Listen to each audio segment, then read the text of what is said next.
Amados, a paz do Senhor.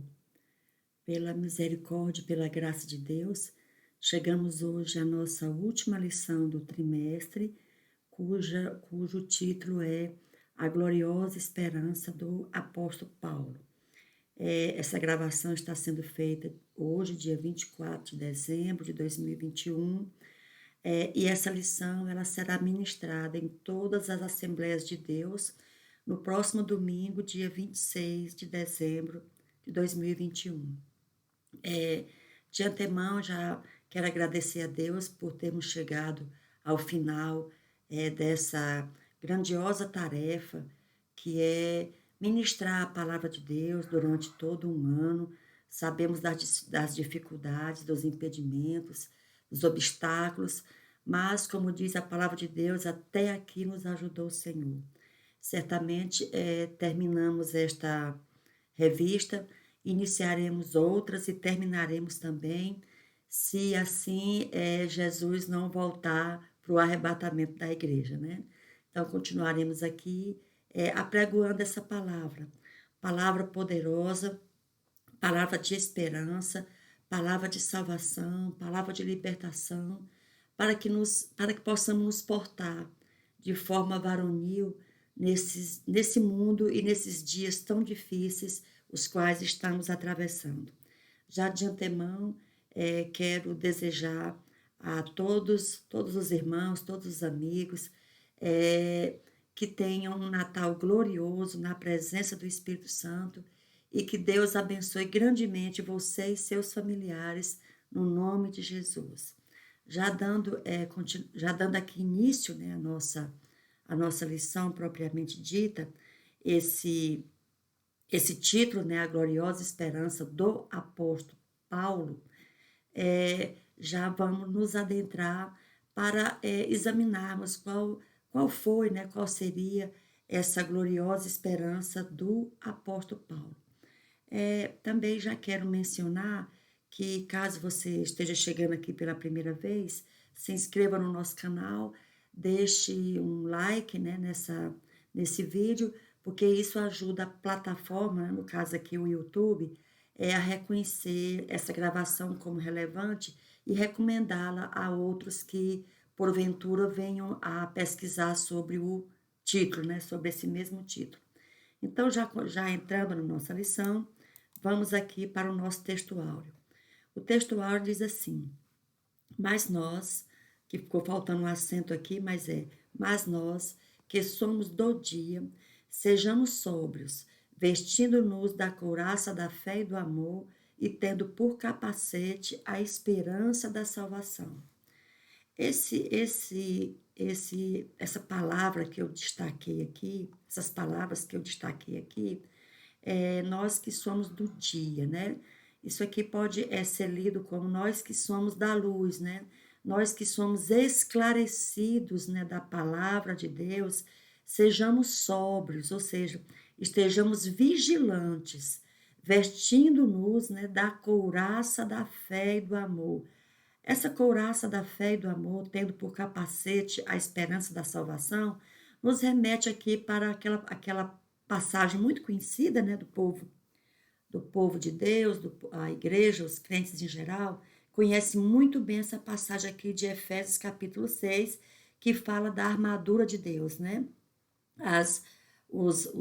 A vestimenta que o crente deve ter para conseguir atravessar essa difícil caminhada, né? Principalmente nesses últimos dias, a caminhada tem se tornado cada vez mais difícil, então que possamos estar revestidos, né, do capacete da salvação, do escudo da fé, do cinto da verdade, da couraça da justiça, da espada do Espírito, né, dos calçados da preparação para o Evangelho. Então, tudo isso todo esse conjunto aqui de paramentos diz respeito àquele que é salvo em Cristo e justamente por ser salvo em Cristo, estar revestido do sangue de Jesus, ele tem meios, né? É colocado à disposição dele essa armadura para que ele possa, como eu já acabei de mencionar, atravessar esses dias, né? Atravessar a grande tarefa que é pregar o evangelho porque pregar o evangelho nunca foi fácil, né? Nunca será fácil. Por isso mesmo precisamos estar vigilantes, né? Vigilantes, eu aqui ilustrei na figura aqui desse cão, vigilante, de orelha em pé, atento, né? Escutando, com os ouvidos abertos, né? E preparados realmente para essa grande batalha que é lutar, a luta do evangelho. Então, amados, de tudo isso, já passemos para a nossa verdade prática, que diz assim: a esperança gloriosa da volta de Jesus traz sobriedade para as nossas vidas e disposição para exercer a fé e o amor em esperança. Amados, aqui traz uma espécie aqui de contraponto, né? Aqui, sobriedade e disposição, né? Sobriedade e disposição. Na verdade, não seria nem um contraponto, seria que um paralelo entre você estar atento, né? Você está sóbrio, você está atento e disposto realmente a fazer o grande ide de Jesus, que é pregar a palavra nesse mundo que jaz no maligno, nesse mundo sem esperança, nesse mundo onde as pessoas estão cada vez mais desesperadas, a verdade é essa. Então, que sejamos sóbrios aqui e com disposição, ou seja, preparados para sermos bons soldados do Evangelho de Jesus. A nossa leitura bíblica em classe, ela está na segunda carta de Paulo a Timóteo, no capítulo 4, do versículo 6 ao versículo 8, e na primeira carta de Paulo aos Tessalonicenses, no capítulo 5, do versículo 1 ao versículo 11, que diz assim a palavra do Senhor: porque eu já estou sendo oferecido por aspersão de sacrifício e o tempo da minha partida está próximo. Amados, quando o apóstolo Paulo escreveu essa segunda carta aqui, essa aqui foi a última carta que o apóstolo Paulo escreveu, talvez dias antes de morrer, ou até horas antes, né, de ser ali assassinado por Nero, né, a mando de Nero. O apóstolo Paulo, ele foi decapitado, né, teve sua cabeça cortada à espada, a mando desse louco aqui, né? Todos nós conhecemos a história. Nero, o imperador psicótico, né, ali de Roma, o imperador de Roma, bem psicótico mesmo. Houve um incêndio, né, em Roma. Na verdade, fazendo justiça, né, aos fatos, ninguém sabe realmente quem foi ou o que causou esse grande incêndio que destruiu grande parte ali do centro de Roma. Então, alguns dizem, né, que teria sido a mando do próprio Nero, né? Nero tinha mandado botar fogo aqui porque ele queria, tipo, fazer uma limpagem, porque ele queria construir um palácio aqui, muito suntuoso nessa região que estava sendo ocupada, assim, por pessoas pobres, né? Era como se fosse uma grande favela, né, que tinha ali, e aí Nero querendo construir um palácio ali, a maneira mais rápida e fácil que ele achou foi tacar fogo, matar todo mundo lá, destruir tudo, para construir um palácio que ele realmente veio a construir. Porém, na época, o que aconteceu? Nero achou por bem culpar os cristãos, né? Culpar os cristãos de terem feito isso e contou, né? E contou ali com o apoio dos judaizantes, né? Os judaizantes, eles perseguiam, né, os cristãos, perseguiam ali o apóstolo Paulo, os cristãos de uma forma geral, porque como foi sendo dito aqui, como já foi dito nessa lição inteira aqui, a grande pedra no sapato do apóstolo Paulo sempre foi os judaizantes. Os judaizantes realmente foram assim perseguidores assim inclementes, né, contra ali o apóstolo, contra a obra do apóstolo, porque os judaizantes não aceitavam a salvação pela graça em Cristo Jesus. Alguns até incluíam Jesus também na salvação, mas desde que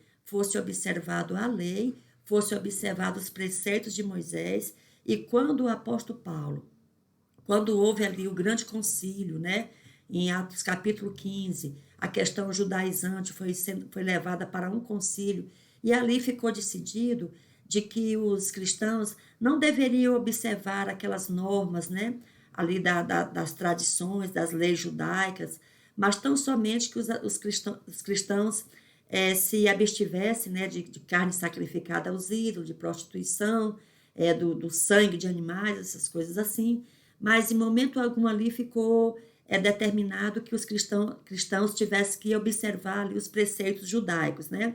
Então, por conta disso, a perseguição aos cristãos ficou mais ferrenha ainda por conta aqui dessa questão judaizante, né, dos judeus, de um modo geral.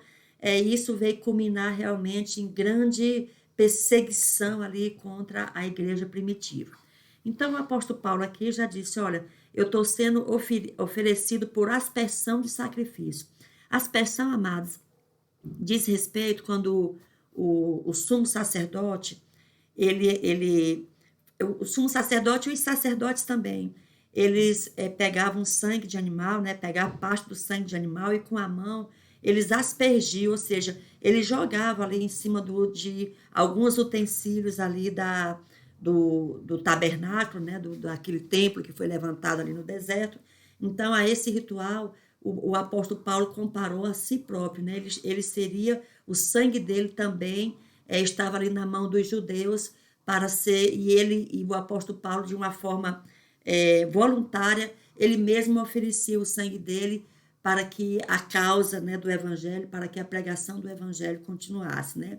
Então, era como se ele dissesse assim, se eu tiver de morrer, morro por essa causa. Então, amados, em outras palavras, resumindo aqui, né? Resumindo aqui nas minhas palavras aqui, o apóstolo Paulo, ele se via como um bode expiatório do fanatismo alheio, né? Um fanatismo aqui religioso e desse lado aqui um fanatismo de loucura mesmo, né? Um fanatismo político aqui de loucura na figura de Nero. Aí o apóstolo Paulo continua dizendo, né? Essa famosa passagem bíblica, né? Que muitos crentes às vezes costumam até mesmo colocá-la ali como uma espécie de epitáfio, né? Ali por sobre os túmulos, né? Quando um crente morre, costuma escrever-se na cova dele, né? No túmulo deles, costuma se escrever essa passagem aqui. Combati o bom combate, acabei a carreira e guardei a fé. Apóstolo Paulo escreveu isso aqui também já na iminência da morte. Então é como se o apóstolo Paulo olhasse para trás, né, visse tudo que ele tinha feito, viu seus erros, viu seus acertos e disse, olha, eu batalhei de boa fé.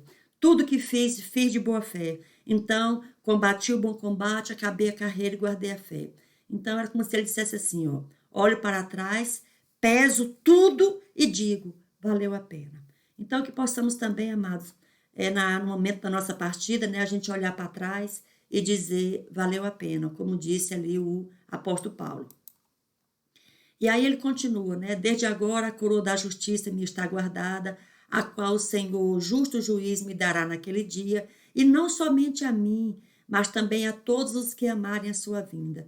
Ou seja, amados, o apóstolo Paulo aqui estava falando sobre a gloriosa recompensa dos perseverantes, né? Aquele que perseverar até o fim receberá de Jesus essa gloriosa coroa de justiça que está guardada para todo aquele que crê e que persevera, né? Nessa grande obra chamada Evangelho de Jesus. E aí o apóstolo Paulo, ele vai chamar atenção aqui no próximo slide, ele vai chamar atenção para que a gente não perca, né, o nosso tempo nessa batalha, nesse andar de apregoeiros da palavra de Deus, que não perdemos tempo com questiúnculas bobas, com coisas que não acrescentam nada, né? Por exemplo, tipo assim, quem teria sido a sogra de Adão? Meu Deus, que relevância isso tem para a vida de alguém, né? Então, nós devemos focar, né, o tempo que nós temos que focar na pregação de que Jesus Cristo salva, Jesus Cristo cura, Jesus Cristo liberta, Jesus Cristo batiza com o Espírito Santo e Jesus Cristo leva para o céu. Então, esse tem que ser o foco da nossa pregação e não a gente ficar perdendo tempo com bobagens, com coisas que realmente não vão acrescentar nada à vida de ninguém.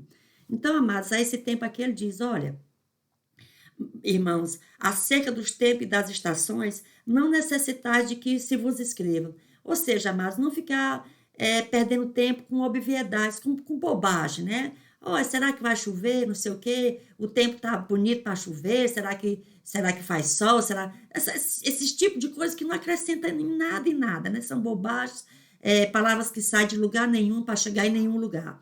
Então, que foquemos o nosso precioso tempo na pregação direta, né, na pregação do evangelho simples, do evangelho puro, e esse evangelho que é realmente a solução para a vida de todo ser humano em cima dessa terra, tão somente que o receba, para que Deus transforme a vida desse homem, dessa mulher, e eles possam caminhar, como eu disse aqui no início, de forma varonil sobre essa terra, e por ocasião da volta de Jesus, eles estejam aptos, né, para subir e se encontrar com Jesus naquele grande dia.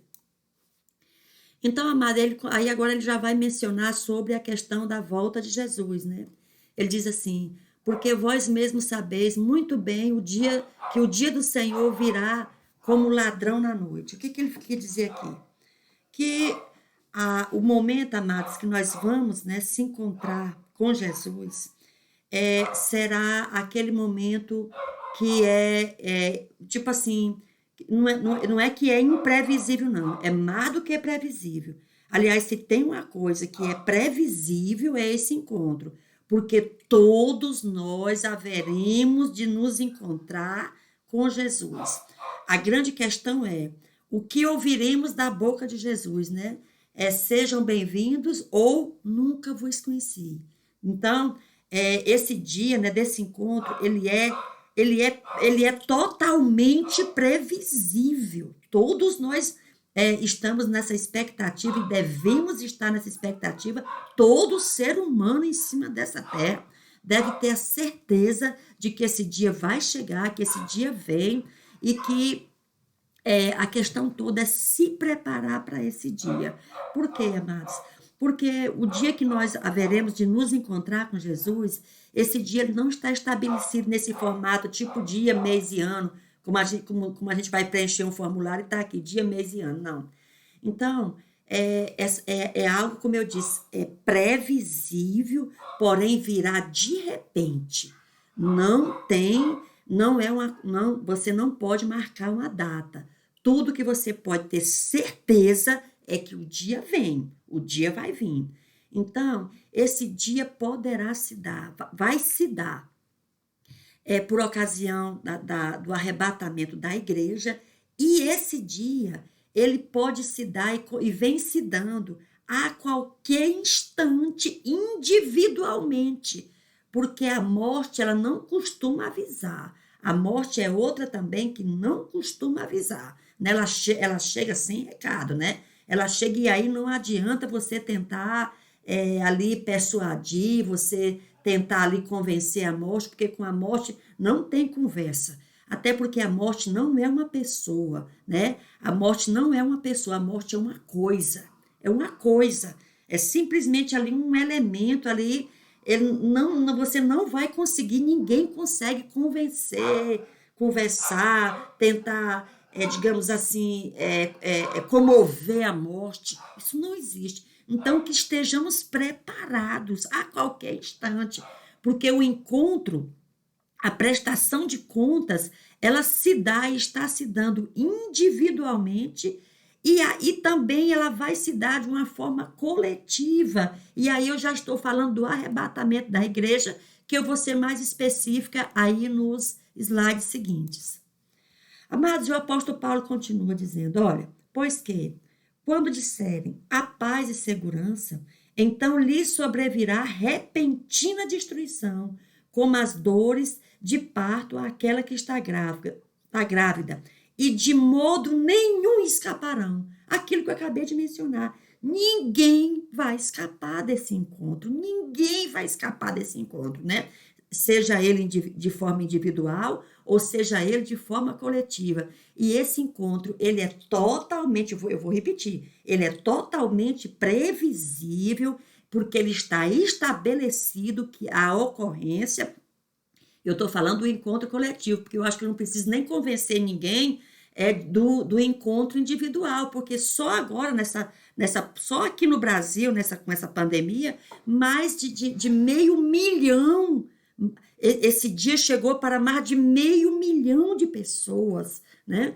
Então, amados, a pessoa está ali fazendo planos, nunca imagina que a hora dele é o momento seguinte. Está ali, às vezes, sei lá, conversando dentro do carro, ou estava bonzinho, deu uma dor, não sei aonde, tal, correu, chegou no hospital, morreu. Então, assim, a gente tem que estar. Não é questão de sermos pessimistas, neuróticos com a morte. Será que vai ser hoje? Será que vai ser amanhã? Meu Deus, não, não, não. Aquele que eu já sempre menciono, né? Já falei isso várias vezes em vídeos anteriores. Nós, enquanto seres humanos, enquanto cidadãos também dessa terra, né? Somos cidadãos do céu, mas estamos também nessa terra, devemos sim fazer planos, né? Planos bons para nossas vidas, né? A gente construir, a gente viajar, a gente estudar, a gente assim fazer planos para ter uma vida confortável. Isso é bom, nós devemos sim ater nossos olhos também a isso, mas jamais nos esquecermos, né?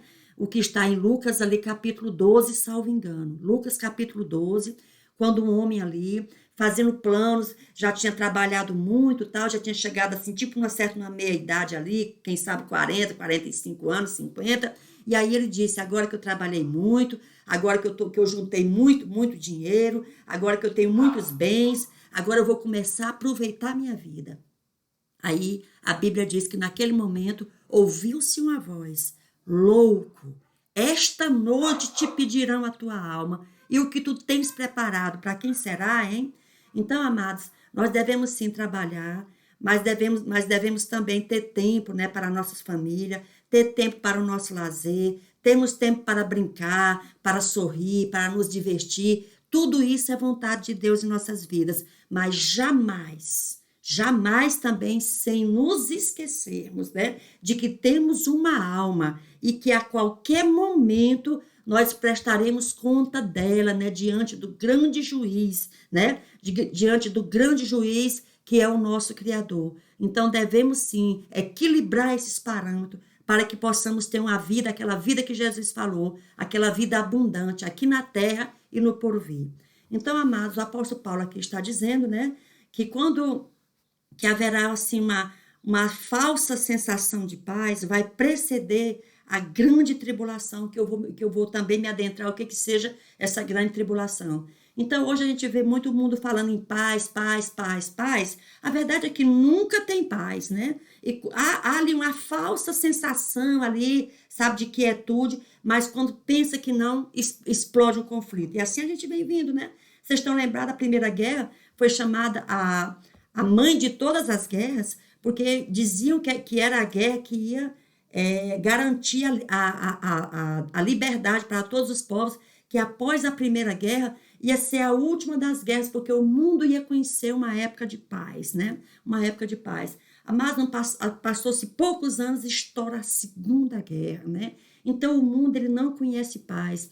No final do século XIX, para o início do século XX, falava-se na Belle Époque, a época em que as luzes, o iluminismo, né? O iluminismo ali, a ciência, finalmente traria boa vida para os habitantes do planeta Terra. A ciência tinha substituído Deus e agora o bem-estar, a segurança e a paz viria pela ciência. O que nós vimos foi o contrário, né?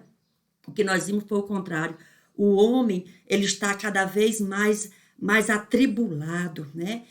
E agora com essa era da tecnologia que nós estamos vivendo hoje, nunca tantas pessoas, né, sozinhas, tantas pessoas ali precisando realmente consultar psiquiatra, psicólogo, ou seja, nunca vimos tantas pessoas angustiadas.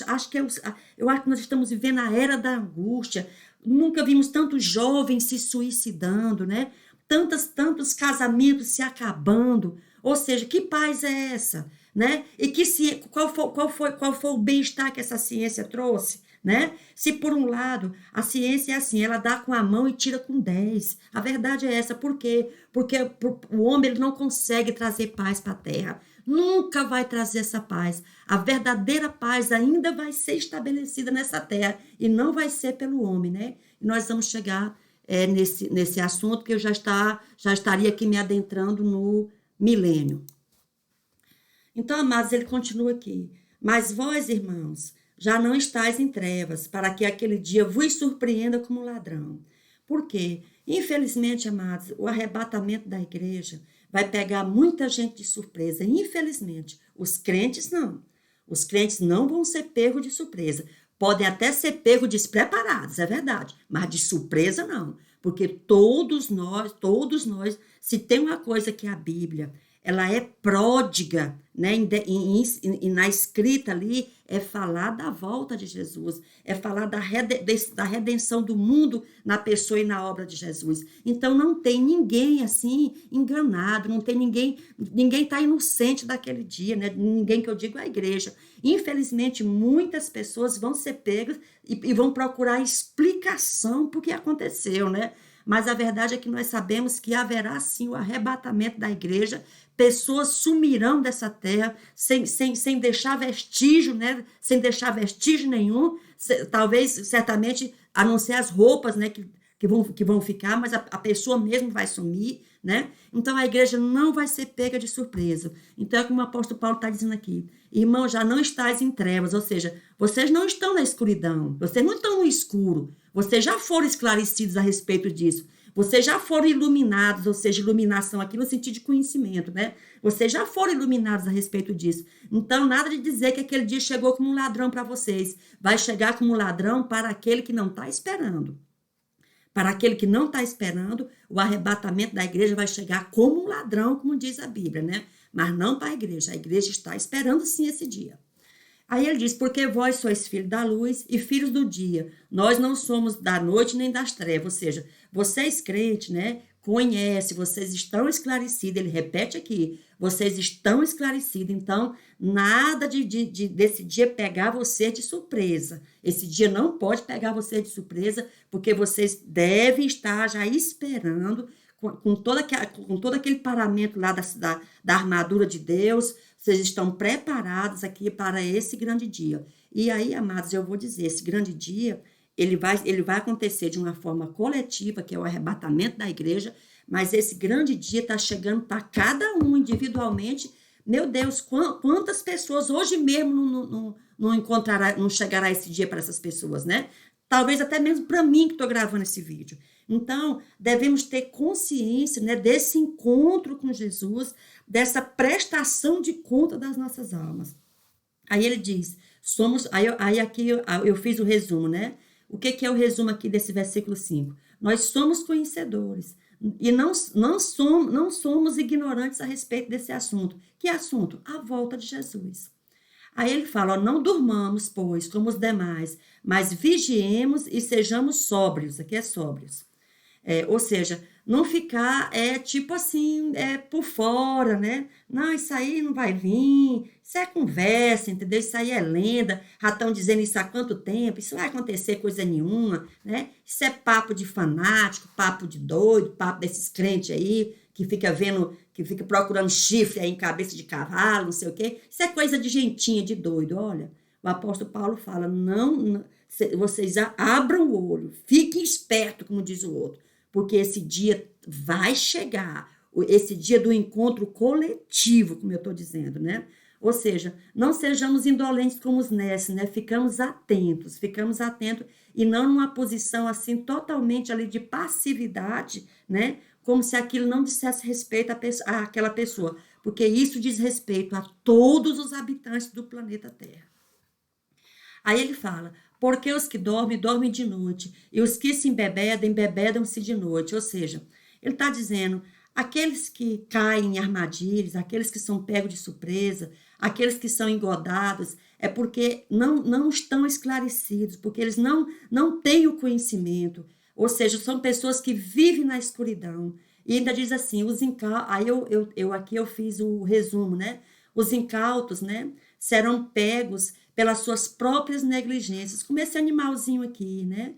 Achou que estava muito fácil aqui, tudo, um queijinho aqui, tá tudo belezinha, paz e tranquilidade. Quando ele vai se aproximar, o que acontece? Então, nós também estejamos sóbrios, estejamos atentos, porque não haverá paz, não haverá paz. A ciência não trará paz, a política não trará paz, Ou seja, nada, nenhum engenho humano trará paz para essa terra. A Bíblia diz que o único que trará paz para essa terra aqui será o Senhor Jesus por ocasião da sua vinda. E aí ele continua de novo, sejamos sóbrios aqui, ó, sejamos sóbrios, aquela passagem que nós lemos lá no textuário, né? Estejamos atentos, porque os crentes eles devem se manter protegidos contra a corrupção do mundo. É a pessoa pensar assim, que nada, vou morrer nada, Jesus vai voltar nada, né? Eu ainda vou viver aí 100 anos, tudo. Eu vou meter o pé na jaca, eu vou mesmo botar para moer, como diz o outro, botar para derreter. Não, cuidado, esteja atento, porque não sabemos o dia e nem a hora que estaremos diante do grande Deus, prestando conta de nossas vidas. Aí ele fala, porque Deus não nos destinou para a ira, mas para a aquisição da salvação por nosso Senhor Jesus Cristo. Aqui, amados, ele já remete essa ira aqui, ele já está falando da grande tribulação. O que é a grande tribulação? Será um período que a terra conhecerá dores como nunca conheceu antes. E olha que nós já passamos aqui por acontecimentos assim catastróficos, né? Acontecimentos assim terríveis, de dores assim indizíveis, né? Como eu mencionei, já tivemos a Primeira Guerra, a Segunda Guerra, tivemos aqueles loucos do Império Romano, tivemos as cruzadas, tivemos pestes aqui, tivemos a gripe espanhola, tivemos esse Covid, AIDS, não sei o quê, mas nada disso vai chegar nem perto, né, desse conjunto de dores, né, para o qual a terra está reservada num futuro que acontecerá a qualquer momento, né? Após o arrebatamento da igreja, o que é o arrebatamento da igreja? Pessoas vão subir, né? Pessoas vão subir, obviamente que não será desse jeito aqui visível aos olhos de ninguém, isso aqui é só uma representação. Pessoas vão subir, vão se encontrar com Jesus, e quando isso acontecer, a terra entrará numa tribulação, e a Bíblia diz, como nunca houve e jamais haverá. Então será um tempo de dores e de angústias assim, indescritíveis, né? Como está lá no livro do Apocalipse. Então, o apóstolo Paulo está aqui consolando a igreja, que apesar de toda essa perseguição que hoje nós sofremos, né? Deboche, os crentes são debochados, a igreja é debochada, crente é humilhado, crente é tido como de gentinha, como idiotas, não sei o quê. É isso que o mundo pensa da gente, né? Mas o que o apóstolo Paulo diz? Que a gente se manter firme, porque não ficaremos aqui para a grande tribulação. Quando essa grande tribulação aqui acontecer, o arrebatamento já terá acontecido, né? Então, que permaneçamos firmes, né? E cientes da grande redenção, né? Da consumação aqui da nossa redenção, que acontecerá a qualquer momento. Aí ele diz aqui, porque nosso Senhor Jesus Cristo, que morreu por nós, para que, quer vigiemos, quer durmamos, vivamos juntamente com ele. O que ele falou assim? Quer a gente venha morrer, ou estejamos vivos, né, por ocasião do arrebatamento, a gente vai estar com ele, né, vai estar com Jesus. Amados, muita gente vive sem Deus, ele não quer nem saber de Deus, de Jesus, de igreja, de nada. Beleza, né? Viver sem Jesus, você consegue sim, né? Não é o problema você viver sem Deus, não é o problema é você morrer sem Deus, né? Por quê? Porque a nossa vida aqui dura o quê? 100 anos, 120, olha lá, né? A média aí é 70 anos, hoje, acho que 75 está a média hoje, mas o que é 75 anos perto de uma eternidade, né? Então, aí alguns dizem assim, mas não faz sentido isso, como é que eu vou viver 100 anos aqui e aí, por conta disso, eu tenho uma pena eterna? Isso não faz sentido. Faz sentido, sim. Você teve 100 anos para receber em si a vida eterna em gozo. Você não quis. A verdade é essa, você não quis. E você sabia, você está sabendo quais são as consequências. Está escrito quais são as consequências. Todo mundo sabe quais são essas consequências. Mesmo aquele que nunca leu a Bíblia, a consciência dele acusa, o coração dele acusa, está escrito nas tábuas do coração. Então, naquele dia, ninguém terá desculpa, como diz lá no livro de Romanos, ninguém terá desculpa diante de Deus para dizer, não, eu não tive a oportunidade de te conhecer, Deus, eu nunca ouvi falar de você, eu nunca vi falar em igreja, não sei o quê, não sei quem da onde, da China, do Nepal, nada disso, nada disso. Os índios, não sei o quê. A Bíblia diz que além da palavra escrita, que é a Bíblia Sagrada, tem também a natureza como uma grande professora ali mostrando a cada dia a existência de Deus, mostrando a cada dia a obra de Deus, tem as tábuas do nosso coração ali escritas a lei de Deus, tem a nossa consciência, a nossa alma ali dizendo que sim, que a vida não acaba aqui, que vai continuar, que há um criador de tudo isso e que você prestará conta de seus atos, porque Deus nos fez como seres morais. Então nós sabemos sim, todo mundo sabe que o que é bom tem consequência boa e o que é ruim tem consequência ruim. Todo mundo sabe disso. Então ninguém terá desculpa naquele dia, como diz o apóstolo Paulo. Então, amados, ele aqui está fazendo aqui um resumo novamente, essa parte azul aqui é um resumo meu. Vivos ou mortos, quando da ocasião do arrebatamento, subiremos. Ou seja, aquele que está em Jesus, amado, não importa se ele está dentro da cova, se ele morreu dentro do mar e ficou sepultado no mar, se foi queimado e ficou só as cinzas, não importa, não importa. A maneira como ele morreu não interessa, né? O que interessa é que naquele grande dia, ao soar da trombeta de Deus, a voz de Deus ecoará no mundo e apenas aqueles ouvidos que estavam abertos para ouvir a palavra de Deus, somente aqueles ouvidos ouvirão. E aqueles ouvidos que ouvirem se levantarão e subirão no arrebatamento da igreja, né? Estejam esses ouvidos mortos ou estejam esses ouvidos vivos aqui ainda sobre a terra. E ele continua, pelo que exortai-vos uns aos outros e edificai-vos uns aos outros, como também o fazeis. Ou seja, amados, nós não deixemos, né, de maneira alguma de anunciar a volta de Jesus. Deixa o pessoal chamar a gente de fanático, deixa o pessoal chamar a gente de doido, deixa o pessoal chamar a gente de gentinha, deixa o pessoal chamar a gente de ignorante, deixa chamar a gente de jumento, não importa, né? Ele diz, olha, continue pregando essa palavra, continue levando o nome de Jesus, continue levando a salvação. Essa é a parte que nos cabe, amados. Essa é a semente que cada homem, que cada mulher deve semear. Agora, se o terreno é por conta de cada um, o terreno aí é por conta de cada um, mas a semente está na nossa mão e nós devemos sim estar semeando esta palavra. Amados, o objetivo geral dessa lição é enfatizar a gloriosa esperança dos cristãos, né? Qual seja essa esperança? Amados, o arrebatamento da igreja, o encontro com o Senhor Jesus. Essa gloriosa, né, esperança dos cristãos, qual seja, repetindo, né, aquele grande dia, o chamado arrebatamento da igreja. Ou seja, quando os cristãos estejam eles mortos, né, já mortos, ou os que ainda estavam vivos aqui, ouvirão a palavra de Deus, ouvirão o chamado, e esses que ouvirem, somente os que ouvirem, subirão para se encontrar com Jesus, né? E esses que subirão, amados, não é para se encontrar, para haver ali um julgamento, eles não passarão mais por julgamento. Esses que ouvirem, né, seguirão diretamente aqui para o céu, porque estão já na condição de salvos, né?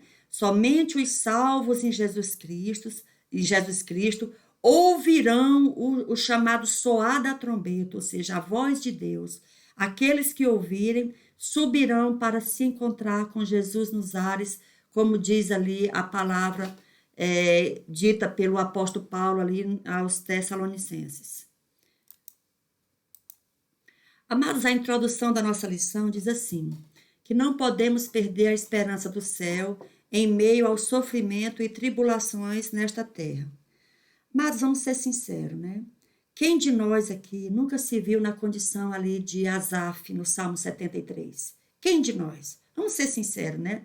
Quem de nós, assim, já não foi tentado a dizer, olha, eu estou pensando em largar isso tudo, porque esse negócio de crente, isso não dá não, viu? Porque é só tribulação.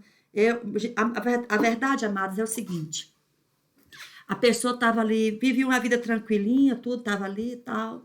Aí ele entra para a igreja. Amados, é só ele entrar para a igreja. Assim que ele entra para a igreja, ele se prepare. Ele se prepare, né, como diz o outro, para madeira no lombo. É perseguição, sabe, é piadinha, humilhação. Às vezes começa logo do de casa, né? Os parentes próximos, os amigos. É humilhação, humilhação, deboche, né? O crente, ele é debochado, assim, ele é debochado pelos outros, né? Ele é motivo ali de escárnio, de... Tudo isso a gente sabe, a gente conhece muito bem. A gente não é bem-vindo, pronto, a gente não é bem-vindo. Então, e outra coisa, eu vou dizer uma coisa para vocês aqui. Eu sei que hoje a teologia da prosperidade tem pregado coisa diferente, mas não é não. Não é isso não. Não é isso que a Bíblia diz, não. Uma vez, amados, aqui rapidamente, para o nosso vídeo não ficar muito comprido, uma irmã chegou para mim e falou assim: ô irmã Rose, eu não entendo um negócio desse. Eu estava aqui na igreja, não sei o quê, e aí lá na feira, com tantas bancas, olha só, com tantas bancas, o ladrão entrou na minha e levou minha mercadoria todinha. Aí eu falei assim: irmã, você esperava o quê? Irmã, o certo, não que eu esteja justificando o que o ladrão fez, mas do ponto de vista assim da perseguição contra o crente, amados, o que a gente deve já esperar é o seguinte: tem 1000, né? Tem 1000 bancas aqui de mercadoria, né? Numa feira, sei lá, e tem uma de um crente. O ladrão vai na do crente. Por quê? Porque aqui na terra nós somos perseguidos. A Bíblia diz que Jesus falando por discípulo dele ali, no mundo tereis aflições. Por quê? Porque o mundo vai te perseguir, porque o mundo vai te acossar, porque o mundo vai te impingir dores. É isso, meus irmãos, é isso. Olha, ninguém se iluda, ninguém entre para o evangelho achando que isso aqui é um cassino, como eu vou dizer adiante dessa fita, que é um cassino que o sujeito entra pobre e pode sair rico. Não, e que sai rico de um cassino. Não, a igreja não é cassino. A igreja é sim um hospital de almas, isso aí é verdade. A pessoa entra lá, né? Sem esperança de nada, às vezes afundado nas drogas, desiludido da vida, querendo se matar, o casamento destruído, tudo. Sim, a igreja é esse grande hospital, a igreja é esse grande hospital que nos dá amparo, que não é que nós vamos nos livrar, não, mas agora nós teremos um amparo, nós teremos um apoio, nós teremos condições de segurarmos a barra, digamos assim, segurar a barra com sobriedade, sem precisar apelar para a droga, sem precisar apelar para a cachaça, sem precisar apelar para a violência, como geralmente uma pessoa é normal, vamos dizer assim, natural, numa situação assim de estresse, numa situação de sofrimento, numa situação de tribulação, geralmente é o que ela faz, né?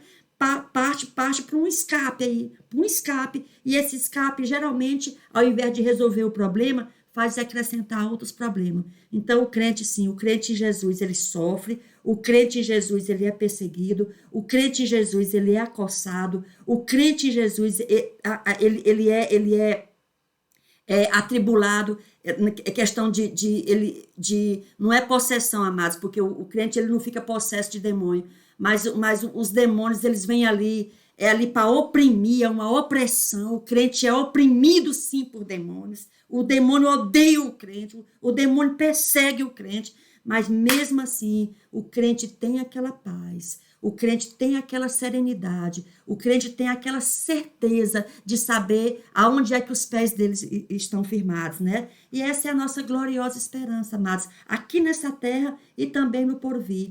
Então, nós passamos sim por lutas, nós passamos sim por crises, né? Às vezes até crises mesmo de fé, né? Crise de fé. Alguém certa vez perguntou assim: irmã Rose, você crê 100% em Deus? Você crê 100% na Bíblia? Eu digo: olha, eu não vou ser hipócrita, né? Às vezes sim, eu duvido sim da existência de Deus, eu duvido da veracidade da Bíblia.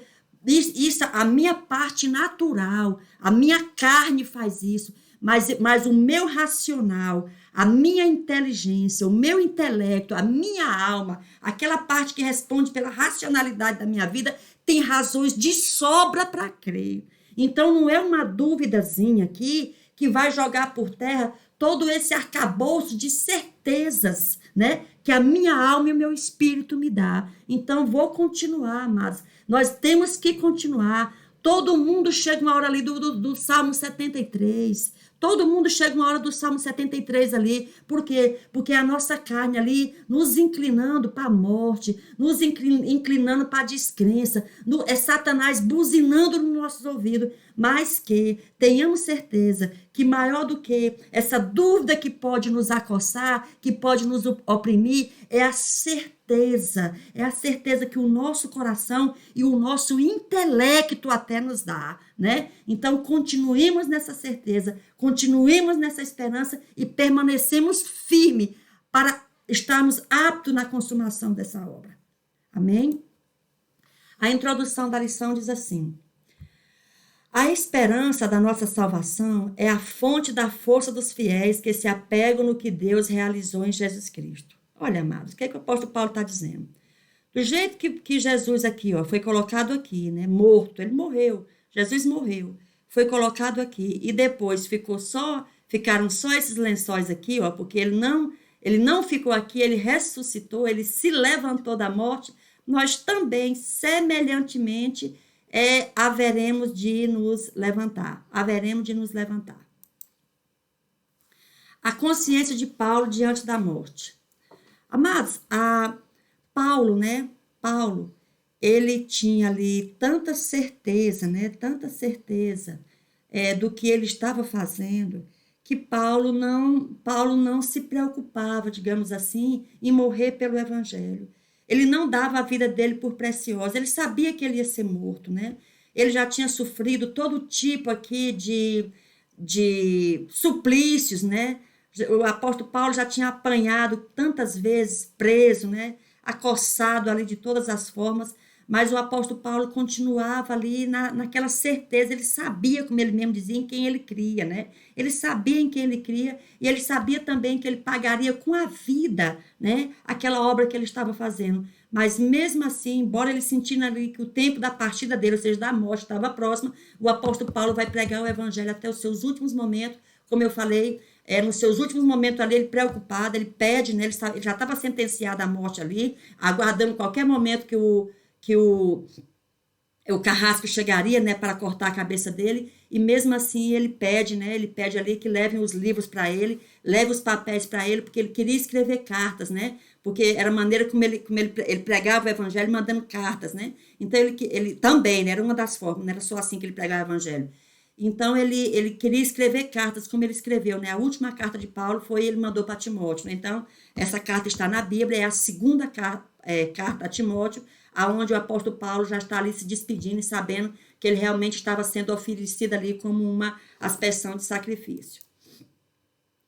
Amados, Paulo, né, ele via que o martírio dele era iminente, né, como eu disse, uma oferta ali apresentada sobre o altar de sacrifício. Então ele se via assim, né, como um bode expiatório também, né, dos detratores aqui da obra, dos detratores do evangelho. Então ele sabia que ele seria morto, né? Todos os dedos ali, todos os indicadores ali apontavam para ele, e sim, ele morreria, ele tinha consciência dessa morte, e mesmo assim ele persevera firme, nos dando exemplo de como nós também devemos nos portar.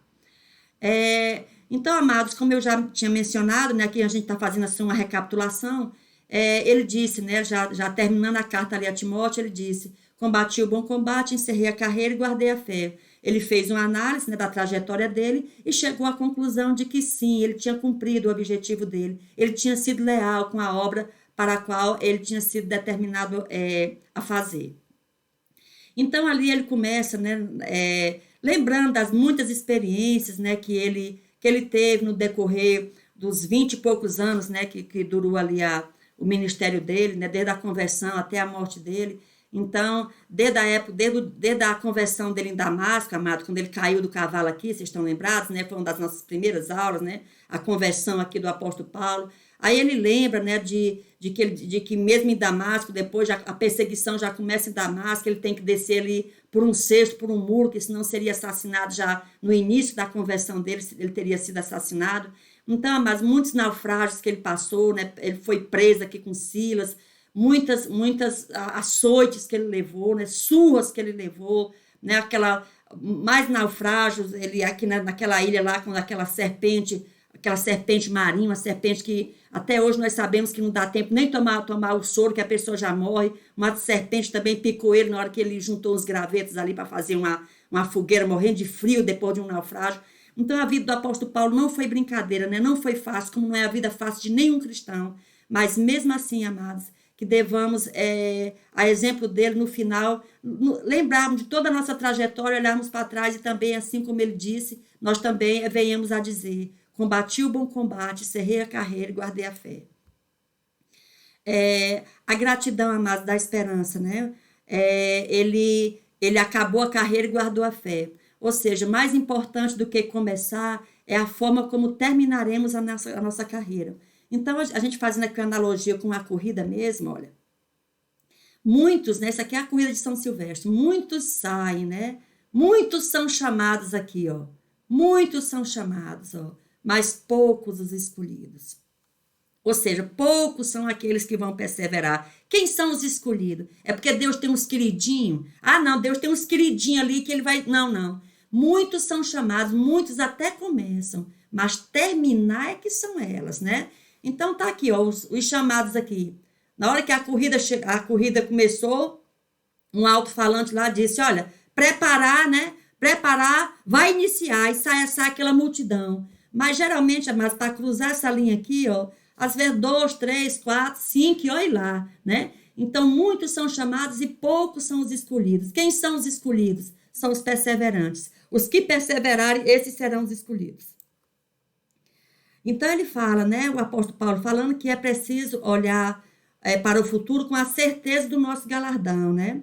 Ou seja, amados, o apóstolo Paulo aqui dizendo para a gente não deixar de trabalhar na obra do evangelho, sabendo, amados, que o nosso futuro, né, o nosso futuro é glorioso, a nossa recompensa é gloriosa, e de forma alguma o nosso trabalho é vão no Senhor, como diz lá em 1 Coríntios, capítulo 15, versículo 51. Ali fala claramente que nós devemos perseverar, sabendo que a nossa recompensa é certa, né, das mãos de Jesus. Que recompensas são essas? A Bíblia chama de galardões, né?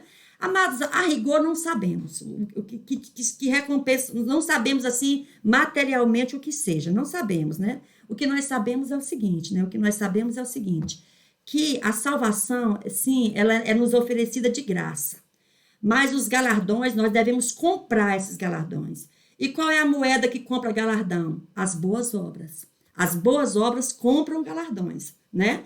Então, muitos ali vão ser salvos, porém sem galardão. É aquelas pessoas, amadas, que no último momento da vida reconheceram Jesus, clamaram por Jesus, e a Bíblia diz que o próprio Jesus falando, aquele que me buscar, aquele que clamar a mim, de maneira alguma eu deixarei de ouvi-lo, né? Aquele que vier até mim, de maneira alguma eu lançarei fora. Então, sim, muitos se salvarão sem galardão, ou seja, vão se salvar do inferno, que já é uma obra grandiosíssima, né? Já é uma recompensa grandiosíssima. Mas para aqueles que, além de se salvarem do inferno, também apresentarem boas obras diante de Deus, né? Aqui na terra, amado, pregar o evangelho, fazer a caridade, ajudar as pessoas com necessidade, se importar com o outro, né? Ser sensível à dor do outro. Como eu escrevi aqui na minha parede, né? Não podemos evitar que haja injustiça no mundo, mas podemos nos esforçar para diminuir o sofrimento alheio. É isso que nós devemos fazer, é isso que nós devemos perseverar. E aqueles que fizerem isso, receberão das mãos de Deus o reconhecimento por uma boa obra que fez aqui na terra. Muitos chegarão lá, infelizmente, de mãos vazias, porque nada fizeram aqui para diminuir a dor do próximo. Então, aqui ele continua, amados, aqui mencionando, né, a revista continua aqui mencionando que há uma coroa, assim, de justiça guardada, né, e que nós vamos receber essa coroa na mão do justo juiz, na mão por ele próprio Jesus seremos coroados, né, seremos coroados e nos adentraremos às mansões celestiais. Então, isso é algo, assim, glorioso por demais para que nós venhamos negligenciar de tomarmos realmente uma decisão de recebermos Jesus como nosso Salvador e garantirmos, né, esse futuro glorioso aqui no céu, na presença de Jesus, ali com os anjos, vivendo em glória, vivendo ali em gozo, vivendo em alegria, em alegria indizível, aonde as dores ali não mais terão lugar. Amados, é como eu mencionei, né, o apóstolo Paulo, ele pensava na sua morte como uma oferta de sacrifício. Ele disse, olha, se eu tiver que entregar esse corpo aqui para a morte, por conta dessa obra que eu estou fazendo, eu vou entregar, eu não vou parar essa obra, eu vou até o final. E o apóstolo Paulo foi, como ele mesmo já tinha dito lá em Filipenses, né, uma coisa fácil e é que, esquecendo-me das coisas que para trás ficam e avançando para as que estão diante de mim, prossigo para o alvo, né? Como diz lá em Filipenses capítulo 3, o versículo 13 e o versículo 14. Então, amados, aqui, ainda continuando, né? Ele vai, aqui eu estou aqui ressaltando, né, como será a ressurreição, que nós estamos falando, já falamos da ressurreição dos mortos em Cristo, né? E essa ressurreição ela vai acontecer na mesma ocasião do arrebatamento dos mortos, né? Os mortos que estão aqui, que estiverem mortos naquele dia se levantarão. Os que estão vivos, né, tipo uma dona de casa aqui lavando louça, também vão se levantar, vão subir para os céus. A Bíblia diz, amados, que esses que estão aqui, que os mortos, né, vão subir primeiro. Mas esse primeiro assim, numa velocidade tão rápida, né, como é num abrir e piscar de olhos, que a impressão que vai dar é que realmente os dois vão juntos aqui, tal qual o tempo, né, o tempo pequeno entre os mortos se levantarem e os vivos também se levantarem, né, subirem. Mas, então, assim, em termos do nosso tempo aqui, o tempo cronológico, isso aqui se dará praticamente no mesmo tempo, né, embora pelo tempo de Deus aqui, isso aqui eles vão levantar primeiro, né, até pelo nosso tempo mesmo, eles vão levantar primeiro, mas a diferença é tão pequena, porque a Bíblia diz que no abrir e piscar de olho, todo mundo vai se levantar. Então, vai ser realmente num tempo assim muito curto, mas os mortos, né, vão se levantar primeiro. Os mortos os mortos irão na frente. Na verdade é essa, né? Os mortos estarão na frente dos vivos. E aí, amados, aqui também nós vamos já entrar num aspecto doutrinário de que a volta de Jesus ela se dá em duas fases, né? A primeira fase é o arrebatamento da igreja, quando haverá o soar da trombeta, os mortos e vivos, né, subirão para se encontrar com Jesus nos ares. Então, como eu mencionei, os mortos, né, vão na frente, os mortos vão se levantar primeiro, em seguida os vivos, mas todos estarão na presença de Jesus lá, diante de Jesus, todos juntos, né? E essa fase, amados, ela é invisível para o mundo, nenhum olho vai ver isso aqui, o mundo não vai ver isso aqui, vai simplesmente dar por falta das pessoas, ninguém vai ver as pessoas subindo igual está aqui, não, isso aqui é só uma representação. As pessoas simplesmente vão procurar seus parentes, seus amigos ali, e as pessoas não vão estar, né? Vão sumir sem explicação nenhuma. E é um sumiço em massa. Após, amada, o arrebatamento da igreja, o mundo vai entrar na grande tribulação, um período de 7 anos, né? Na grande tribulação. Quando Jesus voltar, aí Jesus vai voltar mesmo, Jesus vai voltar para a terra. Porque o arrebatamento da igreja, Jesus não vem para a terra. É a igreja que sai da terra para se encontrar com Jesus. Agora, na segunda fase, né, e tudo é chamado volta de Jesus, na segunda fase aqui, Jesus volta já para Israel. Como já é um assunto escatológico, eu não vou me adentrar muito aqui para o vídeo não ficar muito comprido, né? Mas aqui já Jesus já voltando com a igreja já está junto, os anjos estão juntos, Cristo vai voltar e agora sim, aqui todo olho verá, será uma volta gloriosa. Todo mundo vai presenciar essa volta de Jesus aqui. Ao contrário do arrebatamento da igreja que ninguém viu, essa vinda aqui todo mundo vai ver. E quando ele voltar aqui, ele está voltando já para salvar Israel, né? Ele vai voltar por conta da nação de Israel aqui, porque por essa ocasião será travada a chamada Batalha do Armagedon, né? A mãe de todas as batalhas, ou seja, esse grande embate que se dará aqui contra as forças do anticristo, né?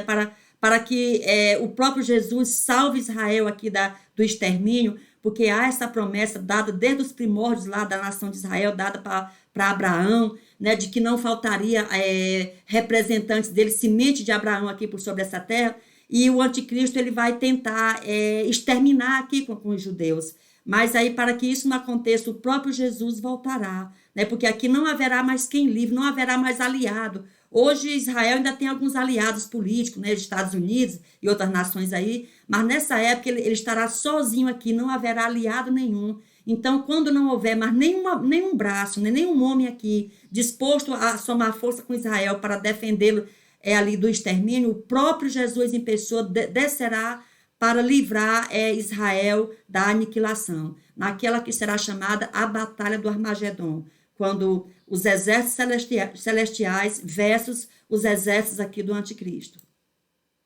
Então, amados, após essa batalha do Armagedon, haverá aqui, né? Ficará aqui na terra aquelas nações que não se levantaram, né? Que não somaram forças, embora tenham ficado aqui, sofreram todo tipo, né, de represália, tudo, mas não somaram forças aqui com o anticristo. Essas nações vão ficar para a terra, né? Vão ficar aqui na terra para um período de paz. Aí sim, é paz mesmo, né? De 1000 anos aqui nessa terra, uma terra restaurada, uma terra que seria uma espécie de jardim do Éden novamente. A terra vai ser restaurada, né? E ficarão algumas nações aqui, e essas nações conviverão com Jesus aqui por 1000 anos. A questão da grande tribulação, amados, aqui eu estou falando aqui já antes do milênio, né, por ocasião desses 7 anos que eu mencionei, que o anticristo estará aqui na terra, né, comandando aqui a questão política, né, administrativa da terra. Então, só mencionando que quando essas grandes dores, né, serão instaladas aqui na terra, a igreja não estará mais aqui, tá? A igreja não vai passar por essa grande tribulação.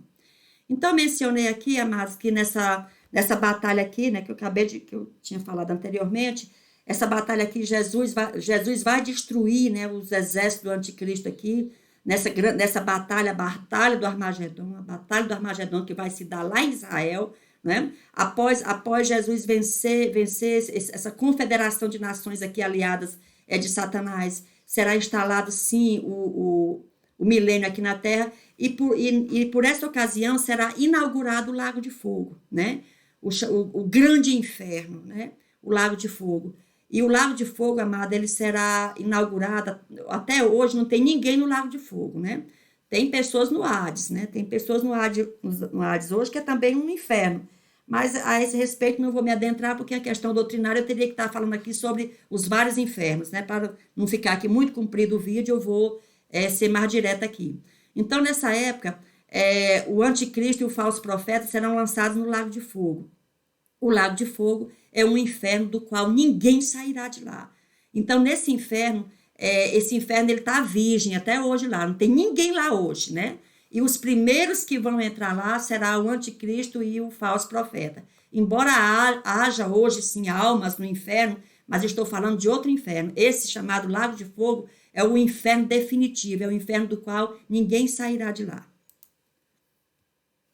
Então, amados, mencionei aqui, né, que a volta de Jesus se dará em 2 fases. A primeira, essa daqui, o arrebatamento, que será invisível aos olhos do mundo. Ninguém vai ver isso aqui. Vão só dar por falta da ausência ali das pessoas, né, que vão sumir. Essa outra vinda aqui de Jesus. E tudo é chamado vinda de Jesus, tá? O arrebatamento e a vinda aqui para Israel é tudo chamado vinda de Jesus.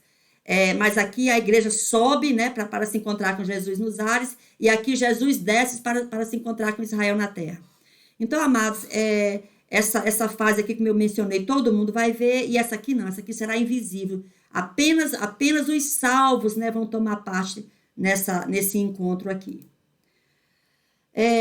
Aí o apóstolo Paulo falando, né, que a respeito dos tempos e das estações, como eu mencionei lá, a gente não ficar perdendo tempo com isso, amados, falar sobre o tempo, a gente, tipo assim, nunca vai chegar numa conclusão. A esse respeito, eu até recomendo aqui essa aula de filosofia desse professor muito afamado hoje, Clóvis de Barros Filho, ele falando sobre o tempo, e ele diz que o tempo é uma situação que você bate, fala, e por fim chega numa aporia, uma palavra que ele mencionou, aporia, ou seja, um paredão, sem saída, você não consegue sair dali, porque não há como você ficar falando sobre o tempo, sobre estações, essas coisas, ninguém consegue chegar a uma conclusão. Então, não perdamos tempo, que o apóstolo Paulo está dizendo, mencionando aí o tempo aí é só uma uma figura, digamos assim, daquelas coisas que a gente não deve perder tempo, porque é coisa que sai de nenhum lugar para chegar a lugar algum. Então não perdamos tempo com isso, e sim, preguemos o evangelho da salvação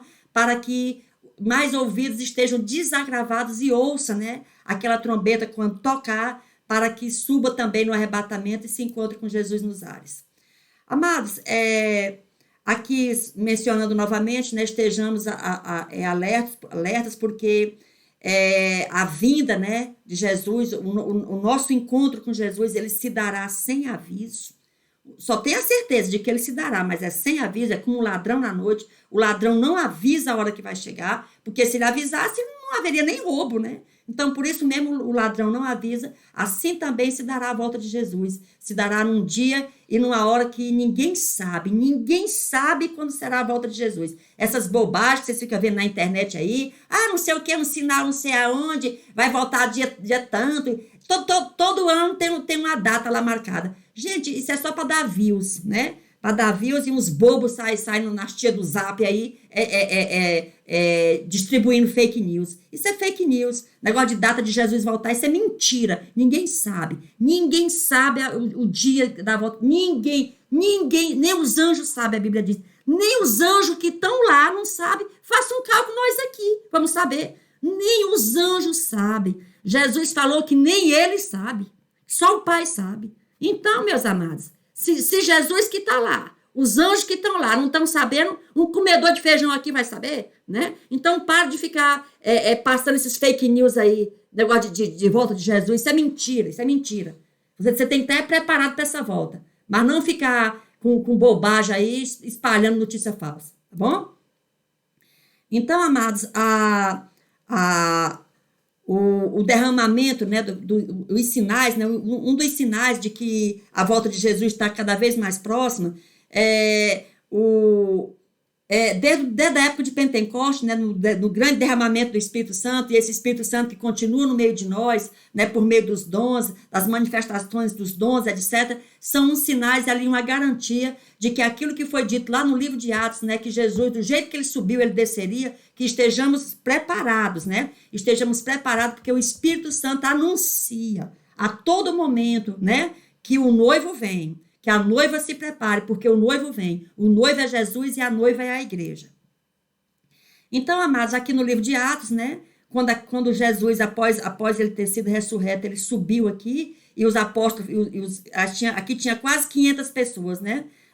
Levantaram aqui os olhos aqui para verem e ficaram olhando para cima, né? Jesus sumiu nos céus, uma nuvem cobriu ele e as pessoas continuaram olhando para cima. Então veio um anjo e falou assim: olha, por que vocês estão aí olhando para cima? Esse Jesus que vocês viram subir, da mesma forma que vocês viram subir, ele há de descer, né? Então, amados, a volta de Jesus não é uma alegoria, não é uma simbologia, não é não sei o quê. A volta de Jesus é literal. É literal. Jesus vai voltar, né? Estejamos preparados. Então, amados, como eu mencionei, né, o batismo com o Espírito Santo, as manifestações do Espírito Santo, desde a igreja primitiva, né? Desde a época ali do Pentecostes, do primeiro Pentecostes ali. Então, essa efusão, ela continua acontecendo, essas manifestações continuam acontecendo, ali como um penhor, como um lembrete de que aquela promessa que foi feita para a igreja, a promessa está de pé, porque as promessas de Jesus, de Deus ali nunca caem, nunca vão cair. O que Jesus falou, Jesus como Deus, nunca vão cair. Então, que estejamos, a cada vez que a gente vê um irmão falando em língua, um irmão entregando a profecia, estejamos atentos, porque ali é um lembrete de que a volta de Jesus está de pé, né? Então, amados, vamos pregar cada vez mais, né?